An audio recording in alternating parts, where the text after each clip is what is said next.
बिस्मिल्लाहिर्रहमानिर्रहीम। अस्सलाम वालेकुम नाज़रीन, आप यूट्यूब चैनल देख रहे हैं। मैं इमरान ख़ान हूँ। सबसे पहले एस्टेब्लिशमेंट ने अपना जो सबसे तगड़ा मोहरा है या जो उनका सबसे कारामत पुर्जा है जिसको पाकिस्तान में बड़ी कामयाबी से इस्तेमाल किया था, और इस शख्स के मादी में बड़े अच्छे ताल्लुकात अमेरिकन एस्टेब्लिशमेंट के साथ रहे हैं। मैंने आपको फरवरी 2022 में बताया था कि एक मीडिया चैनल का मालिक वो रजीम चेंज ऑपरेशन में अपना किरदार अदा कर रहा है। वो कोई और नहीं था, वो मोहसिन नकवी था। और मोहसिन नकवी ने इसके अंदर बड़ा रोल प्ले किया। फिर उसके बाद उसको आसिम मुनीर साहब के साथ उनके अच्छे ताल्लुकात थे, उस बिना पे वज़ीर आला पंजाब बनाया गया। फिर वज़ीर आला पंजाब बन के उन्होंने जो कारनामे किए वो आपके सामने है। फिर उन्हें वज़ीर दाखिला बनाया गया। और PMLN ये कहती है कि मोहसिन नकवी के गुनाह जो है वो हमारे खाते ना डाले जाएँ। मोहसिन नकवी का कोई सियासी करियर नहीं है, कोई पुराना सियासतदान नहीं है, और ना इसने आगे सियासत करनी है। ये सिर्फ एक पुर्जे के तौर पे काम किया और चंद लोगों से अच्छे ताल्लुकात की बुनियाद के ऊपर इस टाइम में ये इक़्तिदार के अंदर आया। इसका कोई मुस्तकबिल नहीं है। जैसे कि एस्टेब्लिशमेंट के कुछ किरदार जब चले जाते हैं तो उनका कोई मुस्तकबिल नहीं होता, ये उसी तरह एक किरदार है और ये किरदार अपना टाइम पूरा करके चला जाएगा। हाँ, अगर ऐसे किसी किरदार को पाकिस्तानियों ने पकड़ लिया और पकड़ के उसको सज़ा दे दी और पाकिस्तान ने उसको मनतकी अंजाम तक पहुँचा दिया तो फिर ऐसे किरदार आना बंद हो जाएंगे। हर दौर में इस किस्म के किरदार, इस किस्म के बहरूपिये होते हैं जो आते रहते हैं भेस बदल के। लेकिन मोहसिन नकवी ने जो जुल्म का बाज़ार गर्म किया है पाकिस्तान में, उसकी कोई मिसाल मिलती नहीं है। और ऐसी ऐसी चीज़ों के अंदर शामिल रहा कि अब मोहसिन नकवी को भेजा गया अमेरिका में। सबसे कारामत पुर्जा है इस वक्त एस्टेब्लिशमेंट का, सबसे बेहतरीन मोहरा है कि जाओ जाके वहाँ पे मामला ठीक करके आओ। अब तक की मेरी इत्तला के मुताबिक जो डोनाल्ड ट्रंप की हलफ बर्दारी है वहाँ पे तो ये पहुँच नहीं सका। बिलावल के लिए क्लेम किया जा रहा था और बड़े शद और मत के साथ लोग कह रहे थे कि बिलावल को दावत आई है, लेकिन बिलावल को कोई दावत नहीं आई, ना 3 में ना 13 में। बल्कि बिलावल की एक वीडियो गर्दिश कर रही है जिसमें अंग्रेज़ी ज़ुबान में ही बिलावल डोनाल्ड ट्रंप की बुराइयां कर रहा है। तो पहले तो इन सब ने बुराइयां की थी, एहसन इकबाल ने भी, मरियम नवाज़ ने भी, नून लीग ने, पीपल्स पार्टी ने, बिलावल ने, सब ने। और अब ये बेचारे थूका हुआ चाट रहे हैं कि हमसे गलती हो गई, हम तो डोनाल्ड ट्रंप को बड़ा अच्छा बंदा समझते हैं, वो इक़्तिदार में आ गया तो ये तो गधे को भी बाप बनाते हैं वक्त आने पर। इन्होंने परवेज़ मुशर्रफ को बाप बनाया था, उसी परवेज़ मुशर्रफ के खिलाफ तहरीकें चलाते रहे, बाद में उसी के साथ डील करके पाकिस्तान वापस आ गए, तब भी इन्होंने अमेरिका को बीच में डाला था। अब मोहसिन नकवी अमेरिका में पहुंचा और पहुंच के उसने कोशिश की और अभी तक वो लगातार ये कोशिश कर रहा है। अमेरिकन जो एम्बेसी है पाकिस्तान की, जो अमेरिका में एम्बेसी है, उसका अमला बेचारा ऑन टोज़ है। बहुत सारे जो लॉबिस्ट हैं उनको हायर किया गया है। बड़ी कोशिश की जा रही है कि कुछ ना कुछ करके मोहसिन नकवी को कुछ तस्वीर मिल जाए डोनाल्ड ट्रंप की इंतज़ामिया के कुछ अहम लोगों के साथ, लेकिन अभी तक इसमें उन्हें कामयाबी नहीं हुई। हो सकता है कामयाबी हो जाए। कुछ लोगों से मुमकिन है कि मोहसिन नकवी की मुलाकातें हो जाएं या मोहसिन नकवी को कोई तस्वीर मिल जाए पाकिस्तान में बेचने के लिए या शो करने के लिए या अपने मालिकों को दिखाने के लिए कि सर देखें मैं तो मिला हूँ, मैंने तो बात की है।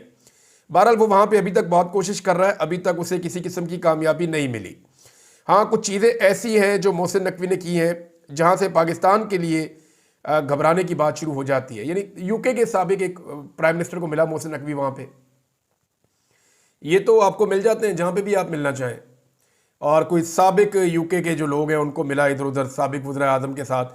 यानी वो चिट्टी चमड़ी देख के तो फोटो में बनवाई जा रहा है कि जो गोरी चमड़ी है जिसने पेंट कोट टाई लगाई हुई है उसके साथ फ़ोटो बना देता है और रेंडमली फ़ोटोज़ ले लेकर पाकिस्तान में भिजवा रहा है। और पाकिस्तान का मीडिया चला रहा है जी उसको ये प्रोटोकॉल मिल गया तो वो प्रोटोकॉल मिल गया। एक तो कैपिटल हिल के अंदर जो प्रोग्राम हुआ डोनाल्ड ट्रंप का, वहाँ पे तो ये दाखिल ही नहीं हो सके। इवन पाकिस्तानी ओवरसीज़ जो है उन्होंने भी जाना था प्रोग्राम में, लेकिन बहुत सर्दी की वजह से जब प्रोग्राम महदूद कर दिया गया तो वो भी नहीं जा सके। अब कैपिटल वन एरिना जो है वो एक स्टेडियम की तरह की जगह है, यहाँ पे कॉन्सर्ट्स भी होते हैं, दीगर प्रोग्राम भी होते हैं। ग़ालिबन इमरान खान का प्रोग्राम भी यहीं करवाया गया था। तो ये यहाँ पे मोहसिन नकवी को ले जाया गया, एक बंदा उसको सीट दिखा रहा है, जैसे कि नॉर्मली कोई आता है तो उसको सीट दिखाई जाती है उत्ते बैठ जा। तो ये इस तरह से है और ये क्लेम किया जा रहा है कि अगली लाइन में बिठाया गया है, लेकिन अगली लाइन में हमें भारतीय वज़ीर ख़ारजा तो नज़र आ रहा है, पाकिस्तानी वज़ीर दाखिला नज़र नहीं आ रहा। देखिए, इस वक्त एस्टेब्लिशमेंट भरोसा नहीं कर सकती PMLN के ऊपर। पाकिस्तान का जो वज़ीर ख़ारजा है वो इसहाक डार है, लेकिन इसहाक डार के ऊपर पाकिस्तान की एस्टेब्लिशमेंट भरोसा करती नहीं, लिहाजा इसहाक डार को भेजा नहीं गया। तो भेजा गया मोहसिन नकवी को, क्योंकि पाकिस्तान की एस्टेब्लिशमेंट मोहसिन नकवी पे भरोसा करती है और मोहसिन नकवी के पास वो पोर्टफोलियो ही नहीं है जिसका ये काम हो कि वो जाए और जाकर फॉरेन पॉलिसी के ऊपर या वज़ीर ख़ारजा के काम करे। तो मोहसिन नकवी को सारे काम मोहसिन नकवी से ही लिए जाते हैं। मार कुटाई का काम भी इससे लिया जाता है, मुज़ाकरात का काम भी इससे लिया जाता है, पॉलिटिकल एंगेजमेंट्स का काम भी इससे लिया जाता है, मोहसिन नकवी ट्रांसफ़र पोस्टिंग्स के काम भी इससे लिए जाते हैं, सियासतदानों की आपस में जो गवर्नमेंट की डीलिंग है वो उसमें भी इसको शामिल किया जाता है। वज़ीर दाखिला भी वही है, क्रिकेट बोर्ड का चेयरमैन भी वही है, अब वज़ीर खारजा का काम भी उससे लिया जा रहा है। तो इसहाक डार के लिए डूब मरने की बात है। वैसे डूब के इन्होंने मरना तो नहीं है, क्योंकि शहबाज शरीफ की वजारत उज़्मा का काम भी नॉर्मली मोहसिन नकवी कर रहा होता है, तो उन्हें इस बात की शर्म तो आ नहीं रही। अब ये जिस हॉल के अंदर गए हैं वहाँ पे इनकी फ़ोटो तो नज़र नहीं आ रही, भारतीय वज़ीर खारजा की फ़ोटो सामने वो बैठे हुए वो नज़र आ रही है वीडियो के अंदर, लेकिन ये लोग दिखाई नहीं दे रहे। अब पाकिस्तान ने किया क्या, इसके ऊपर आप ज़रा गौर करें कि ये 2 दिन पुराना एक इवेंट है जिसकी कुछ वीडियोज़ और तस्वीर सामने आई हैं, और ये एक ऑर्गेनाइजेशन है जिसने ये इवेंट करवाया था, जिसमें मोहसिन नकवी शामिल था। वहाँ पे डोनाल्ड ट्रंप की तारीफ़ें कर रहा था ये, और ये एंटी चाइना कोई तंजीम है जिसने ये इवेंट, जो चाइना के बहुत खिलाफ है। यानी ये जो तंजीम है इसका नाम ही अगर आप देखें तो आपको हैरत हो जाएगी। मैंने यह निकाला हुआ अपने पास, इसका नाम है जी new federal state of China.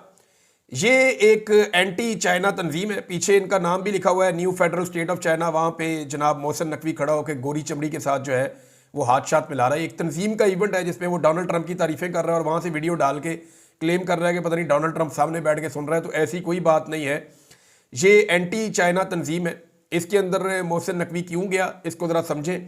Mohsin Naqvi को या उसके जो मालिकान है एस्टेब्लिशमेंट के लोग, उन्हें यह लगता है कि अमेरिका में क्योंकि डोनाल्ड ट्रंप की पार्टी में एंटी चाइना सेंटिमेंट्स हैं, लिहाजा इनको इस्तेमाल किया जा सकता है। मेरी ऐसी फ़ोटोएं बाहर आएंगी कि देखिए हम चाइना के खिलाफ खड़े हो गए हैं, हम अमेरिका में आकर एंटी चाइना तंजीम जो है उनके साथ खड़े हो गए हैं। अब उस तंजीम को भी ये कहा गया कि जी आप हमारी मुलाकात करवा दें, हम बताना चाहते हैं आने वाली हुकूमत को।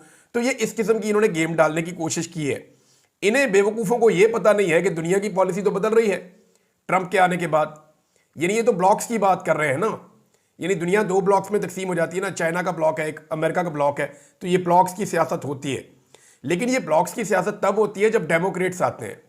जब जो बाइडन की हुकूमत थी तब ये ब्लॉक्स बन रहे थे कि कौन चाइना के साथ खड़ा, कौन अमेरिका के साथ खड़ा, ये चीज़ें तब हो रही थी। अब डोनाल्ड ट्रंप की हुकूमत है तो डोनाल्ड ट्रंप तो कोई नई जंग छेड़ने नहीं जा रहा, और डोनाल्ड ट्रंप जो है वो ब्लॉक्स को ख़त्म करना चाहता है, और वो इस तरह से नहीं चाहता जिस तरह जो बाइडन की हुकूमत चाहती थी। तो इस बंदे की तो पॉलिसी कुछ और है, और इन्होंने पुरानी पॉलिसी के ऊपर नए बंदे को खरीदने की कोशिश की या उसे जो है वो पसंद आने की कोशिश की। तो ऐसा तो होना नहीं है। यानी इनको भी इतनी भी समझ नहीं है कि अमेरिका की जो आने वाली इंतज़ामिया है उसकी पॉलिसी क्या होगी, उस पॉलिसी के मुताबिक हम कोई बात करें। ये फ्रस्ट्रेशन बहुत ज़्यादा है। यानी इस वक्त अगर इस हुकूमत को कह देना कि आपने फलां फलां फलां काम करने, और वो तीनों काम बहुत बुरे लगते हुए इस हुकूमत को, तो ये तीनों काम करेगी डोनाल्ड ट्रंप के कहने पर या उसके कहे बगैर भी करेगी कि किसी तरह हमारी इमरान खान से जान छुड़ा दो। देखिए मैं आपको बार बार ये बताता रहा हूँ कि अगर पाकिस्तान को नुकसान हुआ तो खैर है, कोई बात नहीं है। पाकिस्तान को नुकसान 70 साल से हो रहा है और पाकिस्तान तो टूट भी गया है, लेकिन एस्टेब्लिशमेंट का इक़्तिदार पाकिस्तान के ऊपर कब्जा पूरा मजबूत है। वो कभी नहीं चाहेंगे पाकिस्तान को नुकसान पहुंच जाए, खैर है, लेकिन एस्टेब्लिशमेंट के मफादात को नुकसान नहीं पहुंचना चाहिए। इमरान खान अगर अंदर रहा तो उस सूरत में पाकिस्तान को नुकसान हो सकता है, इसकी खैर है। देखिए पाकिस्तान के साथ 3 साल में क्या हुआ, पाकिस्तान की इकॉनमी तबाह हो गई, पाकिस्तान के अंदर जो है वो आपकी इन्वेस्टमेंट लोएस्ट के ऊपर चली गई, पाकिस्तान के अंदर जो है महंगाई बहुत ज़्यादा बढ़ गई, बेरोज़गारी बढ़ गई, नौजवान जो है वो हमारी कश्तियाँ डूबने से गिर गिर के हलाक हो रहे हैं और नौजवान मुल्क छोड़ छोड़ कर जा रहे हैं। लगातार पाकिस्तान से ब्रेन ड्रेन हो रहा है, ओवरसीज़ पाकिस्तानी अलग नाराज़ हैं, पाकिस्तान के अंदर से लोग सरमाया लेकर पाकिस्तान से बाहर जा रहे हैं। तो जो पाकिस्तान के साथ किया गया पिछले 3 साल के अंदर, इससे पाकिस्तान नीचे ही गया है ना, लेकिन वो पाकिस्तान की एस्टेब्लिशमेंट मजीद भी कर सकती है और वो करना चाहते हैं। उसकी वजह क्या है, देखिए उसकी वजह आप समझें। पाकिस्तान के नुकसान से किसी को कोई सरोकार नहीं है, सबको सरोकार है अपने मफाद से कि एस्टेब्लिशमेंट की जो ग्रिप है पाकिस्तान के ऊपर वो मजबूत रहनी चाहिए, जैसे कि 70 साल से। अगर इमरान खान को बगैर किसी डील के छोड़ दिया गया तो एस्टेब्लिशमेंट की वो जो पुरानी ग्रिप जो एक बड़ी मजबूत थी पाकिस्तान के ऊपर, वो फिर मजबूत नहीं रहेगी और उसका नुकसान जो है वो एस्टेब्लिशमेंट को होगा, चाहे पाकिस्तान को उसका फ़ायदा हो, तो वो नहीं होने देना। अब जनाब ये जो ब्लॉक्स वाली सियासत थी वो भी पुरानी हो गई, लेकिन ये वहाँ जाके साबित कर रहे हैं जी कि हम तो एंटी चाइना हो गए हैं और एंटी चाइना जो तंजीम है उसके इजलास के अंदर हम शिरकत कर रहे हैं। इसका मतलब आप समझते हैं, यानी ये अमेरिका से ताल्लुकात ठीक करने गए थे, चाइना से ख़राब करके वापस आ जाएंगे। आप इनकी हरकतें चेक करें आप, यानी ये इतने अक्लमंद हैं, इनको इतनी सी अकल नहीं है कि चाइना से आपने कितने अरब डॉलर लिए हुए हैं, मोर देन 50 अरब डॉलर, 60 अरब डॉलर का तो पहला उनका तखमीना था, उसके बाद आप और पैसे लेते रहे हैं। तो अरबों डॉलर आपने चाइना से लिए हुए हैं, इतना पैसा आपने चाइना से लेकर इकट्ठा कर लिया है।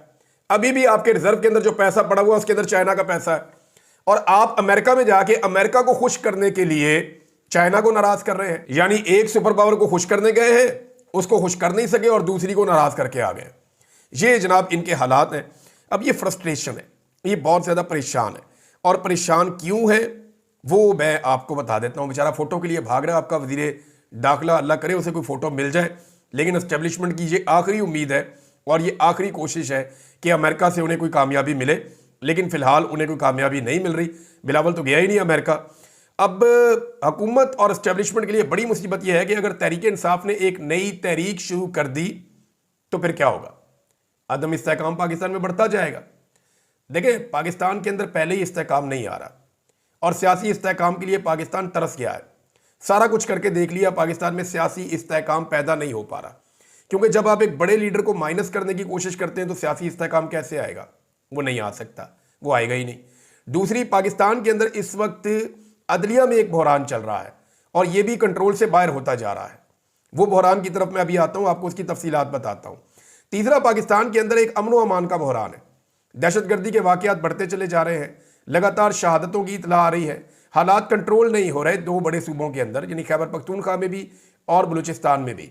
जबकि पाकिस्तान की जो मिलिट्री एस्टेब्लिशमेंट है उसकी ज़्यादा तवज्जो इस वक्त पॉलिटिकल मामलात की तरफ दिखाई देती है, और इसका शिकवा सब लोग करते हैं।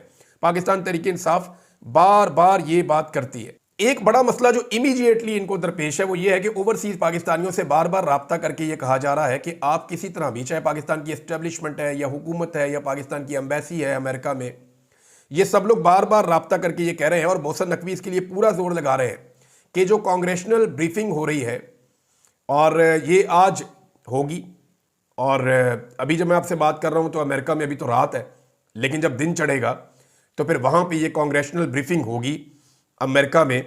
और अगर ये कांग्रेशनल ब्रीफिंग वहां पे होती है तो इसके अंदर तफसीलात रखी जाएंगी कत्लेआम के हवाले से, मोहसिन नकवी के हवाले से भी इसमें बहुत तफसीलात हैं। बाकायदा मेरी इतला के मुताबिक मोहसिन नकवी का वो क्लिप भी चलाया जाएगा जिसमें उसने कहा कि 5 मिनट के अंदर ये कर देंगे तो गोलियां चल जाएंगी, तो ये हो जाएगा। और फिर उसके बाद देखा सबने कि कैसे जो है वो 79 लोगों को कत्लेआम उनका किया गया डी चौक में। तो ये इसके ऊपर एक ब्रीफिंग होने जा रही है, इसको रोकने की भी बहुत कोशिश की गई है, लेकिन अभी तक की इतला के मुताबिक ये ओवरसीज पाकिस्तानी इवेंट करवा रहे हैं, और ये इवेंट अभी तक रोका नहीं जा सका। कुछ झूठे प्रोपेगेंडे भी नाज़रीन स्पीच में किए गए। देखें, शरीफ खानदान तो है ही झूठा, जाली हुकूमत है, हमेशा से झूठ बोलते हैं। यानी ये इतने सर्टिफाइड किस्म के झूठे हैं कि मेरी लंदन तो क्या पाकिस्तान में कोई प्रॉपर्टी नहीं है, तारीखी नौयत का झूठ है। पहले वो कहते थे ये फ्लैट हमारे है ही नहीं, बाद में कहते अल्हम्दुलिल्लाह ये फ्लैट हमारे है, दूसरे का झूठ पकड़ा गया। तो जो इनके बड़े हैं वो ये कहते रहे जी हम कोई डील करके पाकिस्तान से बाहर नहीं आए। बाद में जनाब वो अरबी शहजादा आया, उसने आगे दिखाया जनाब ये डील करके गए थे, तहरीरी तौर पे परवेज मुशर्रफ को लिख कर देकर डील करके पाकिस्तान से बाहर गए थे। यानी इस खानदान के झूठों की एक लंबी तारीख है, ये हमेशा झूठ बोलते हैं। अभी इन्होंने थोड़े दिन पहले मेरे पे एक मुकदमा करवाना था, तो एक ट्वीट लिखी और ऊपर मेरी फोटो लगा दी कि ये इमरान रियाज ने ट्वीट किया, हालांकि मैंने वो ट्वीट किया ही नहीं था, मैंने वो ट्वीट ही नहीं किया था। इन्होंने एक ट्वीट लिखा, उसके ऊपर मेरी फोटो लगा के वो छाप दिया और FIA से कह के पर्चा करवा दिया। वो FIA का ऑफिसर मुझे फोन करके कहता खान साहब ये भी आपका कोई ट्विटर अकाउंट है? मैंने कहा क्यों, क्या हुआ? कहता जी ये आपके ऊपर एक पर्चा हुआ है, पर्चा पहले दे दिया उन्होंने, वो जी इसके अंदर आपका ये ट्विटर पे ये मिल नहीं रहा। और मैंने कहा भाई ये मेरा ट्विटर अकाउंट ही नहीं है, ढूंढो ये कहां से आ गया, और वो उसका कोई वजूद ही नहीं है। और ये शरीफ खानदान के मीडिया सेल ने ये काम किया। अभी कल एक और काम किया शरीफ खानदान के मीडिया सेल ने, मेरे खाते डाल दिया कि मैंने ट्रंप की तकरीर लिखी है। यानी मैंने लिखी है उसकी तकरीर, कि उसके अंदर क्या लिखा है, क्या उसने बोलना है, मुझे पता कैसे हो सकता है? यानी मेरे खाते डाल दिया कि मैंने ट्रंप की तकरीर शायद लिखी है, और उसमें मैंने कहीं लिख दिया कि इमरान खान के बारे में वो कोई बात करेगा। ऐसी ना मैंने कोई ट्वीट की, ना मैंने कोई ऐसी बात की, इन्होंने उठा के जनाब उसको छाप दिया, पूरे पाकिस्तान के अंदर प्रोपेगेंडा कर दिया कि इमरान रियाज ने तो ये कहा था और ट्रंप ने ये किया नहीं। और फिटे मुंह ताड़े प्रोपेगेंडे दे। एक तो पढ़े लिखे नहीं है इमरान खान ने कहा, दूसरा ये कोशिश भी नहीं करते भाई कोई बारीक वारदात डालो, इतनी बड़ी वारदात डाल दी आपने, और ऊपर से ये सारे तो कर ही रहे थे PMLN का मीडिया सेल। लेकिन मुझे हैरत होती है हुसैन हक्कानी पे, वो मैं उसको पढ़ा लिखा आदमी समझता था, अमेरिका के अंदर रहा, वहां पे अहम तैनातियां भी उसको मिलती रही। यानी मैं हैरान हुआ कि इनकी आंखों पे ऐसी पट्टी बंधी हुई है। उसने उठा के हुसैन हक्कानी ने भी उसको छाप दिया और उसके ऊपर जनाब अपनी तहरीर भी लिख दी। इनको कोई अकल मौत नहीं है, इन्हें समझ ही नहीं आ रही। इस वक्त ये फ्रस्ट्रेट हो गए, इन्हें पता ही नहीं चल रहा कि ये बचें कैसे, क्योंकि इन्होंने जो गंद मारा है वो अब सारी कौम के सामने आ रहा है। जो इन्होंने प्रोपेगेंडा किए हैं वो अब सारी कौम के सामने आ रहे हैं। अब इनके नंगे होने का वक्त आ रहा है। इनके कपड़े जैसे जैसे उतर रहे हैं ना, वैसे वैसे ये शोर मचा रहे हैं। तो ये हरकतें नहीं करनी थी ना जिनकी वजह से अब आपको परेशानी हो रही है। ये गंद नहीं मारना था जिसकी वजह से आपको अब मुंह छुपाना पड़ रहा है या झूठा प्रोपेगेंडा करना पड़ रहा है। इतने बूट पॉलिश नहीं करते थे कि कालक आपके मुंह के ऊपर ही लग जाए।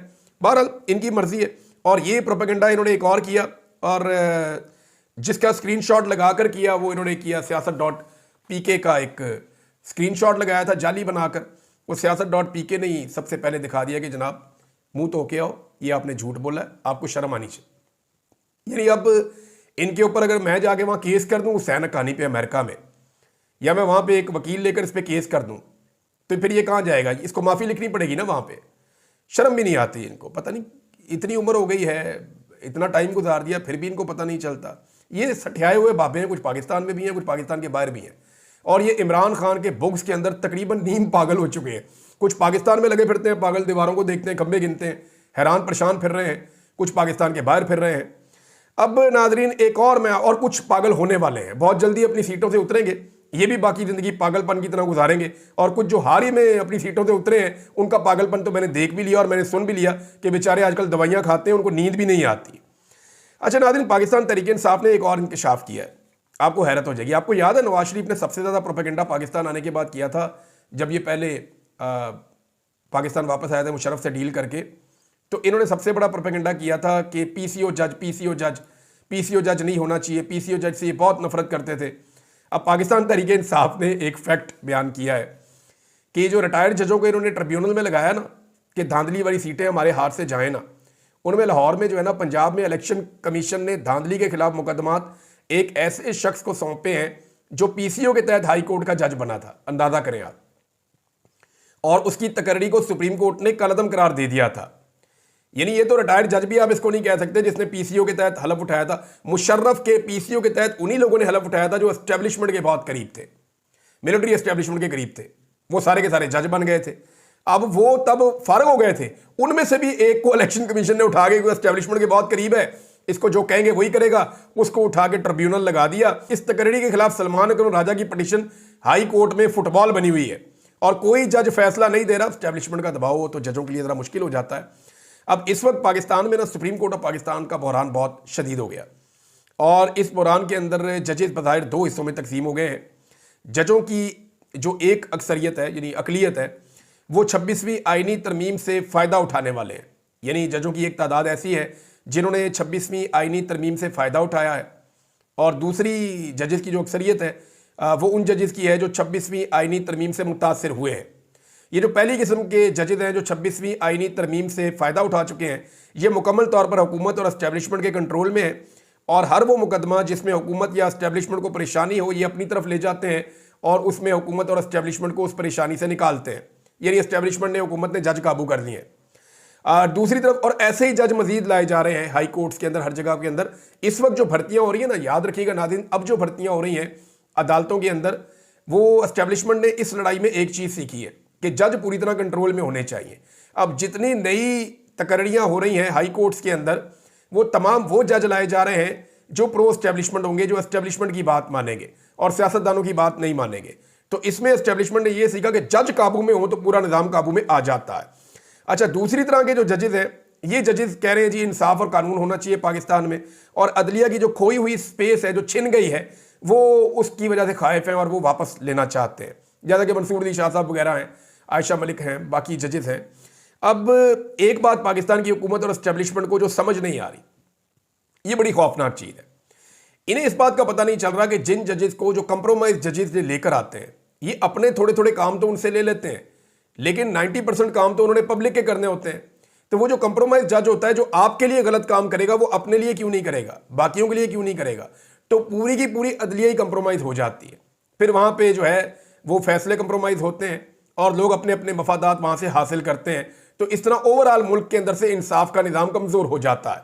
तो सिर्फ अपने ज़ाती फ़ायदे के लिए ओवरऑल पाकिस्तान का जो निज़ाम इंसाफ है उसको कमज़ोर किया जा रहा है। वकला तंजीमें जो हैं वो अब खड़ी हो रही हैं, जोर लगा रही हैं, सामने आ रही हैं और उनकी प्रेस रिलीज भी आ रही है कि जनाब हम इसके खिलाफ हैं, क्योंकि सुप्रीम कोर्ट ऑफ पाकिस्तान में जजेस ऑर्डर देते हैं और वो ऑर्डर जो है उसके ऊपर अमल दरामद ही नहीं किया जाता।